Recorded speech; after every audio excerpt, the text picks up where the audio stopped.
Alone by Edgar Allan Poe.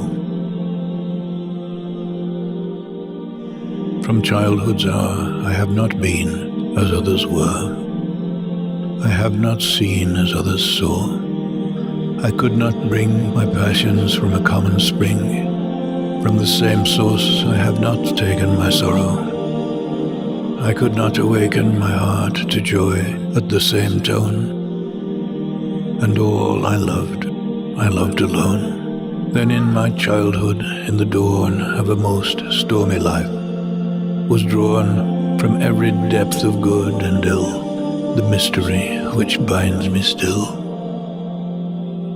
From the torrent to the fountain, from the red cliff of the mountain, from the sun that round me rolled in its autumn tint of gold, from the lightning in the sky as it passed me flying by, from the thunder and the storm and the cloud that took the form,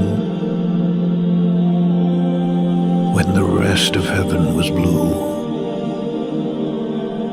of a demon in my view,